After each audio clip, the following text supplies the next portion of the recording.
The views and opinions expressed on Unlock Your Wealth Radio are those of the host, guests, and callers only and are not necessarily the views of Unlock Your Wealth Radio, Heather Wagenhals, or Success Publishing International. Worried about retirement? Want to travel the world or just be around to watch your kids grow up, but you can't because you're drowning in debt? Now you can! With Heather Wagenhals and the Keys to Riches powered by Unlock Your Wealth Radio. Heather will show you how to stop chasing your wallet, eliminate debt, lose financial stress, and live the life of your dreams. If you truly ever wanted to have more, do more, be and give back more, now's your chance. Listen weekly to hear what others are doing to manage their money better with these proven strategies for building wealth with the Keys to Riches financial philosophy. Now, here's your host, Heather Wagenhals. There we are. Yes. The Keys to Riches, powered by Unlock Your Wealth Radio, is sponsored in part by Audible.com. Get a free audiobook download at heathersfreeaudiobook.com and click on the link to over 150,000 titles to choose from for your iPhone, Android, Kindle, or MP3 player. Welcome, everyone. Thanks for stopping by. We are so glad to have you. I'm Heather Wagenhals, flanked by my producer extraordinaire and the maestro of moolah, Michael Terry. Hey, folks. And we will help you get your money mind right on today's show with the Keys to Riches financial philosophy. So what is this week's key? This week's key is become a voracious reader. Yay! Key 13, we're at the end of the keys. This is it. It's not the end of the road, but No. It's the end of the keys for this season. So we're going to go out on a high note because this is one of my favorite keys because this key is what fostered all of the others for me, if you will. We also have a really great moolah word of the day and What else? our money drama. Oh, yeah. You know what our money drama is? Got something to do with reading, maybe? Perhaps it does. How many of you, and there's only two of you in here, and I know one of you didn't go to college, but how many of you went to college and said, I'll never read a stinking thing after college? Well, I didn't say that because I never read a stinking thing before college, but no, I'm not a good reader. I read nonfiction. I read, music instruction books. That's about it. But nonfiction is good. Yeah. Nonfiction is good because I it gives you read a lot of resources. that. Yeah, I read a lot of that. Yeah. So we're going to talk about throwing down the gauntlet like that and why that's not so good for us after all.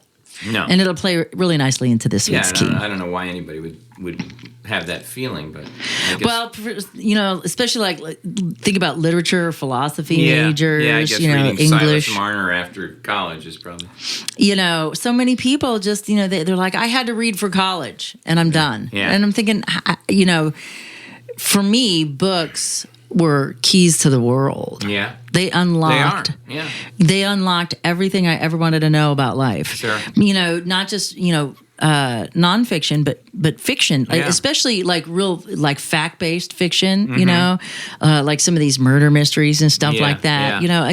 You learn so much through the power of story. Yep. And we don't realize how much we can learn and absorb, with factual stories. Yeah. So fiction can be educational too. Oh, absolutely. So we kind of miss all of that. But so I'm excited for this week's keys because it's one of my favorites. But how about our moolah word of the day? Personal guarantee. Oh, you hear that a lot when you buy a car. You've got my personal guarantee. Yes, but this kind of personal guarantee is not that kind of personal guarantee. So when we talk about personal guarantees, and we want to think about this from like an entrepreneur's perspective, the definition is a promise made by an entrepreneur, which obligate. You like the way I say that? I've never heard that. Entrepreneur. Entrepreneur. Yeah, everybody goes entrepreneur. Yeah, it's got a little French thing going on. Yeah. But I like the way I say it. Entrepreneur. I heard a mispronounced word the other day. It was hysterical. What was the word? I'll think of it. Okay. It was Should we just wait? No, it was some guy trying to impress me with a big word, and he came out, and it was I think it was like it had something to do with hierarchy within a society. Oh, damn. Oh, wow. I'll think of it. There you go. It'll Yeah. be in the middle of the money drama. I got the word. I know it. But he pronounced it completely wrong. Well, let's go back to the word, shall we, which was personal guarantee. So this is a promise made by an entrepreneur or a business person that obligates them to personally repay debts that his or her corporation may potentially default upon. And this happens early on most of the time before your business has credit established. Like, let's say, for example, you go to sign a lease for a retail space or office space. And, you want to, when you do business leases, you don't do like month to month. Right. Kind of things. The idea is that you're going to be in business for a while. So you make a 3 to 5 year commitment. Right. Okay. Brand new businesses fail in what? The first 3 years. Yeah. So without business credit established, without, a company that's had, other trade lines where they can establish or prove their credit worthiness or demonstrate that, landlords, all sorts of folks will make you obligate yourself personally. So yes, we're writing this lease in ABC Corporation's name. However, John Doe has to personally guarantee that this lease will be fulfilled. So if the company goes belly up, John Doe has to pay for it. Right. Now, what people don't realize, and this is just a little bonus not included in the price of today's show, but one of the things that people don't realize is when you break a lease, you are only obligated to pay the difference between when you stopped paying on your lease and the new tenant arrives. They can't do the double jeopardy kind of thing. So if you defaulted halfway through, and let's say you had another year and a half left to go on the lease, you're not obligated for a year and a half if they put a tenant in at the 6-month mark. So you only have to make up that difference of 6 months that you didn't pay. So that's the beauty of understanding how contracts work. They can't double bill, so that is good. So if you could sublet or find a replacement tenant on your own, if you are defaulting, that would be that much more helpful to you. Mm-hmm. Like if somebody says, oh man, I would love to expand to your location, blah, blah, blah. I wish there was something in the area and you're going to fold your business. Be like, hey, why don't you take over my lease? Mm-hmm. And you can subordinate it or have them just do another lease and you bring the buyer to the table and then your landlord will be totally grateful because they don't care who's writing the checks, just that somebody is making payments on it. Obviously, they want you to be successful. That's why they chose to put your business there versus another. Yeah. But at least that way you cover your landlord and mitigate any additional risk or exposure you might have by hoping that they find somebody because they know they got you on the hook personally. Yeah. So that's what a personal guarantee is. So that's why we want to be paying attention to that when we make them when we're starting a new company because likely everything you sign when you have a brand new company is going to be a personal guarantee. Right. It's just the nature of the business. So you got to, and I'm not saying don't do them, but just be well thought out and plan your negotiations and make sure that you cover when you are calculating what your projections are for your startup costs. Mm-hmm. You need to do your startup costs with the assumption that you're not going to make any money for the first year. Yeah. So know that you have that complete amount of the lease covered. So if it's $1,000 a month and you've committed a lease for 36 months, you should probably have at least $24,000 in the bank, if not the full 36, because you have to make the assumption that you're not going to make money when you first start. Mm-hmm. Even if you have money coming in, you're not going to be cash flowing to a place or a degree that you might be able to cover that. Right. So you have to, be prepared for that. And so that's just a consideration that we need to make. So that's it for our moolah word of the day. Are you ready for this week's key? I am. I'm super excited about this. It's all about reading. Yes, it is. It's my favorite thing to do. I love reading. But you do the audio thing, correct? Well, yes, because the eye thing has become an issue, as noted in my loss at the shooting range. My eyesight was the problem. Because, once we moved the targets closer, it was unbelievable. So you don't read a book anymore? Like read? Well, when they're unabridged and you use your ears, I still read books, but I don't use my eyes to do that. Right. So yes, I still read books, but not with my eyes, with my ears. And do you read high speed? Do you listen high speed? Well, yeah, because I always have it on that. You're like, how do you do that? when we plug in the Audible to test the microphones for interviews, it's always on super high speed. So it's like speed reading. I just speed listen. I mean, I guess that I'm not going to criticize you for doing what you do, but it's the only. If let's say you bought a book and James Earl Jones was the reader, you don't want to put James Earl Jones on high speed, do you? Well, it doesn't make him Mickey Mouse. It just makes him faster. Oh. Okay. Come on, music man. You know the difference between changing the pitch and the tempo? I do, but it's still sort of not the way he read it. You still get all the inflection. You just get it faster. Okay. That's all. Yeah. It works. Trust me. You youngins, like, you like to get things done quick. Well, here's the deal with the brain is, there's a delay when you listen. You got like a second and a half processing time almost. Right. From the time you hear it till like you comprehend and get like the meaning of it. So a lot of people need it slower. Yeah. Some people are not audiophiles. We're music and radio people. So I get it. We're probably more inclined, and we can listen and tune in better than others that are maybe more visual. Yeah. That like to read or watch things being done. And then there's those people that are kinesthetic that just have to go in and jump in and do it physically in order to learn something. Right. So those people that are not natural audiophiles have to sit and think about things. And so they would probably enjoy the fact they finally changed the slider on Audible, by the way, one of our sponsors. High five. Yay. Thanks for fixing the slider. So, because it was always hard for me to go from 2 to 3, but like I always wanted 2.5, and now they have a slider adjustable. So I can scooch up to 2.5 speed. Nice. I think that fast, and sometimes I talk that fast. Yeah, you do talk fast. I do. I am muy rápido. I've got the machine gun. Exactly. It's so funny when I'm speaking Spanish. I'm always habla despacio, por favor, which means speak slower. But but I don't do that in English. Yeah. And I'm like, why do they speak that so fast? But I'm thinking about it. I speak rapid fire in English, so it's probably just the same thing. So, reading is amazing, and I just love doing it. So, but let's take a step back first, though. For those of you who are joining us for the first time, welcome to the Keys to Riches, powered by Unlock Your Wealth Radio.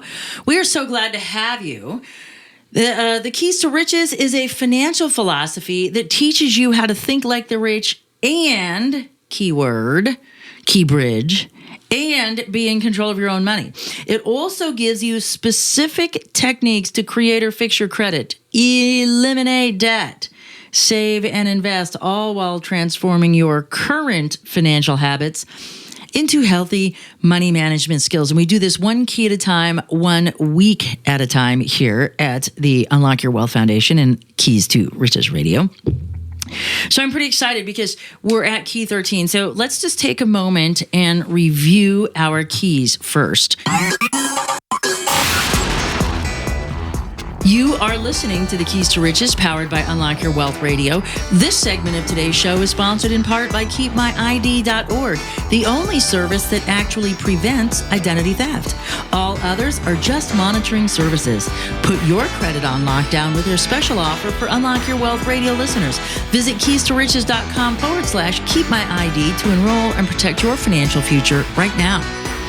So if we go back to the beginning of the season, and so for those of you who have been with us this entire season, we're going to do a brief refresher. So first we started out with what key? 1. Yay! No. Good job. Well, it has to do with, accepting that you have a problem. Acceptance and affirmation. Correct. And it not necessarily means that you're accepting a problem. You're just accepting where you are. I am where I am. This is the first step in every 12-step program. Yes, perhaps. And this is a 13-step program. There you go, because we're one better. We added a couple.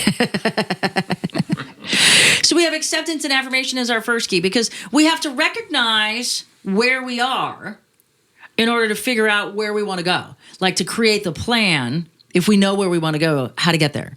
And this is how we answer our 3-5 financial philosophy, which is we have 3 questions of 5 areas of concern. What are the 3 questions? Oh, boy. Where am I? Very good. Where am I going? Very good.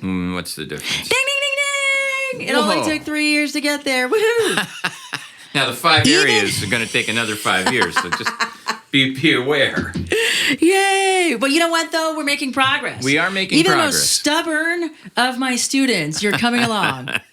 My most learning-resistant student is making headway. So acceptance and affirmation helps to answer that first question, where am I? Because it's like, you know, achieving financial goals is like planning a trip. Yeah. You know, to the grocery store. Like, you got to figure out, okay, I want to go to the grocery store. So which grocery store do I want to go to? Yeah. Okay. And so based on which one I want to go to, I need to figure out how to get there. And the only way I'm going to be able to figure out how to get there is to know what? Where am I right now? Yeah, where you're starting from. Exactly. So we're at the acceptance phase because we have to figure out where we are before we can figure out how to get where we want to go. Right.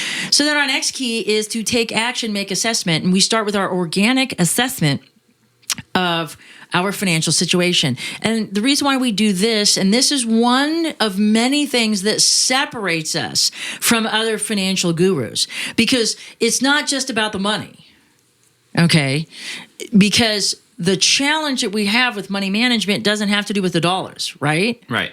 It has to do with how we're managing the dollars. And we can't figure out what's going on unless we're able to assess what is truly going on. And it's not the money that's the problem. It's the way we behave with it. And if we just see how much has gone in and out, that's not going to give us the answers that we need, because we're looking for the when to figure out the why drivers behind the behavior. So then we can figure out the how to overcome these challenges. So this is the beginning of our 6-week journey into answering that first question of where am I? Okay. So we're going to start. This is where we do our organic assessment. And so we don't really do much. We keep living our lives, but we're documenting how we live our lives, because this documentation process that we're going to end up in our Break the Budget key in 7 is what's going to give us the ability to answer a lot of the financial questions we have, because most of us make enough money. Right. Like, we think we don't, but we truly do. Yeah. But, you know, we got all these other issues that get in the way. Right. So we're going to organically assess what's going on with ourselves, and as we move forward with these keys. Then key 3 is dreams with deadlines. So this is our where am I going question that we're going to answer. Right. And this is our SMART goal achievement strategy. And that word choice is specific, because anybody can set goals, but we have a specific strategy here at the Unlock Your Wealth Foundation that's about goal achievement, because you can set goals all you want. If you don't have a process in place to achieve them, they mean nothing. And so here's where we learn about the goal achievement strategy we have here in this particular key. Now we move on to our next key, key 4, which is knowledge is power, not knowing is powerful. So we're going to do a knowledge assessment now. So this is about the nuts and bolts of what do we know about money management. And we may think we know what we need to know, but it could just be that ignorance is bliss playing out. Right. You know, because we're going to, in this key, review what we should know about money, and then we're going to assess how much in each of those areas we know. And these are our 5 areas of concern. So that's income and expenses. Right. It is protections, number 2. Right. Number 3 is asset accumulation. Number 4 is asset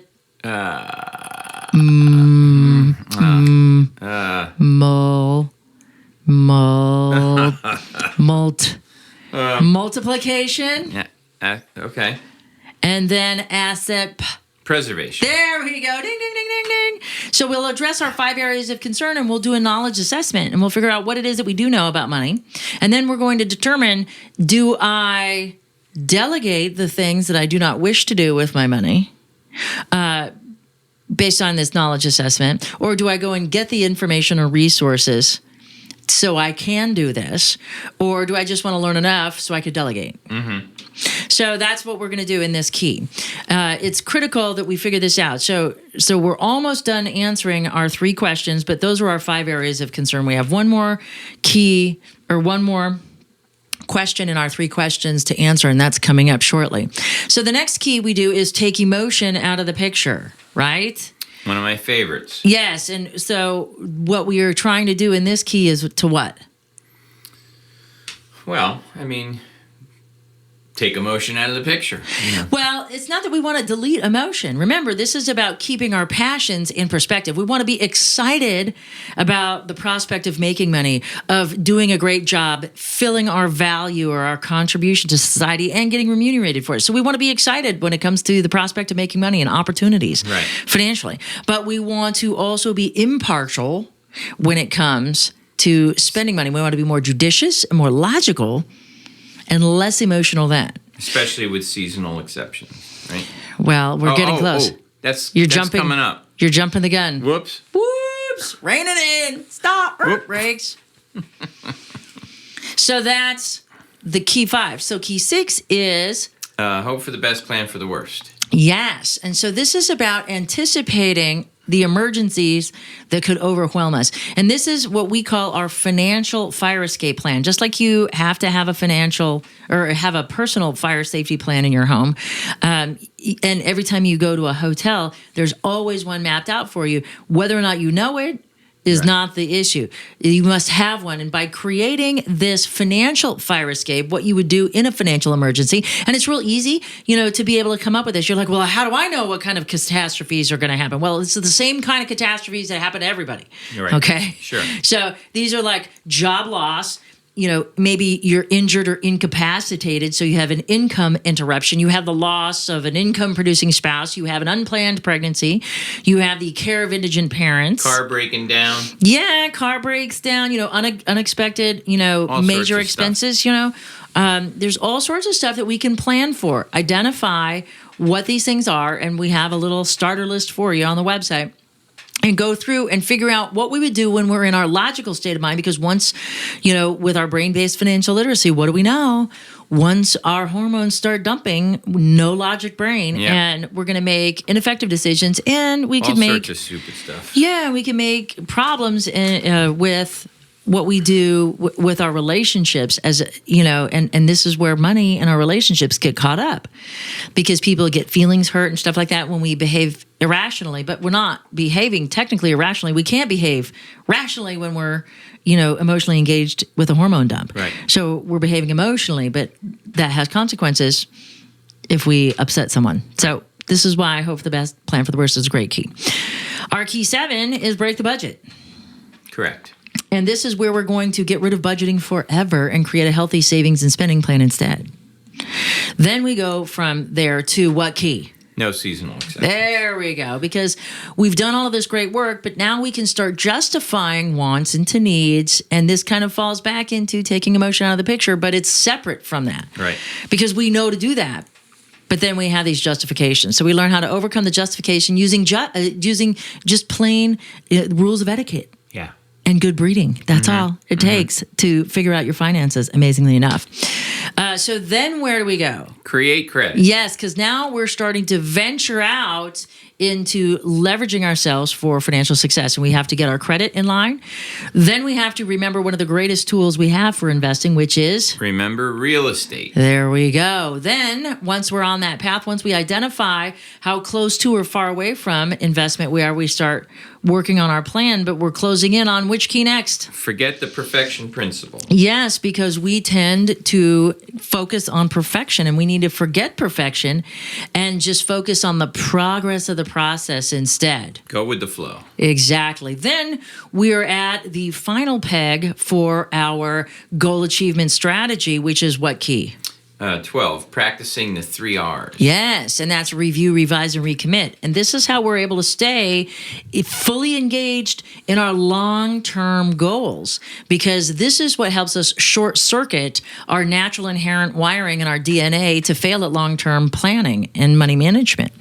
So that's what brings us to this key, which is become a voracious reader. And this is one of the most critical keys, because reading does so many things for you. Because this is a brain and biology-based financial literacy program, what is so critical is that the brain is the most powerful tool we have as far as resources are concerned. You can have the biggest pile of money and look at any professional athlete, look at any movie star that has come into inordinate amounts of wealth that should have continued them and their family for generations, and are broke. Yeah. So it's about knowledge Yep. and that application of knowledge, not just the ability to earn money. Because I was always really great at earning money, even though I didn't get a college degree. Early on, when I was younger, I just had this natural ability to attract money. But because of my programming and upbringing, I was also really good at blowing money. Yes. Oh, yes. And no seasonal exceptions key was written for me specifically because of the challenges that I would have. Being able to justify stupid things. Whoops. Beep. Beep, beep. Where are the edit police? So I was really good at that sort of stuff. But reading can take you to that next level. And I'm not just talking about reading about money stuff, but it's about becoming an effective decision maker. And the only other way we can be able to do that is to create patterns for success, because the brain is basically lazy. So here's what reading does for us. Once we read something, it's in our brains forever. Now, reading and remembering and recall are different. So you can read it, understand the concept, bam, you've created a new neural pathway. Now, if you get tested on it, your ability to recall under pressure may not be there, but that doesn't mean you don't know it. It just means, again, a biological process is occurring that's interrupting your ability to connect the neurons to remember it. So it materially alters your brain. Reading also does things for us, too. When we are able to read about how other people figured situations out, we can play out those scenarios in our own minds as if it happened to us. So now we have added resources that we didn't have before, because the brain can't distinguish between an imagined event or one that you actually pursued. You know this consciously. This is how we can determine whether people have schizophrenia or other mental illnesses, is because that line gets blurred. But from a biological, electrical impulse standpoint, an imagined event is just as real for us as an actually occurring event. And so we can take and learn from others' experiences. That whole, don't reinvent the wheel. My husband's line, why draw when you can trace, is because it's about embedding the pattern. And so you can learn how others have experienced things and others have managed things in order to become successful for yourself. And that gives you another resource. So when you find yourself in that situation, even though you've never directly gone through it, you can use that vicarious experience of someone else's to give you the words when you need them. Plus, it elevates our vocabulary. And when we read great writing, that also takes our game to the next level, because that creates the resources that we need to be successful in our everyday life, because now we have something we didn't have before. And you don't have to read philosophy or great works of fiction, but you just have to commit to reading each and every day to elevate yourself. And ideally, until you build the habit of reading, you should read something that you enjoy and create the habit of reading first, and then start reading stuff that furthers you, like financial reading. I've always said that this isn't the be-all, end-all of financial advice. This is your foundation to catapult you to stratospheric success by getting your behaviors in line. So when you do increase that income, you'll be able to manage it that much more effectively. So that's it for this week's key. So for our key statement, key affirmation, and key action item, visit the website at keys2riches.com. And for more in-depth interviews with money experts, strategies, and members-only tools to fix your credit, get out of debt, and have more money and happiness, please visit our sister site and do what other savvy listeners have and go to unlockyourwealthradio.com, where you go to get your money mind right so your wealth and happiness will follow.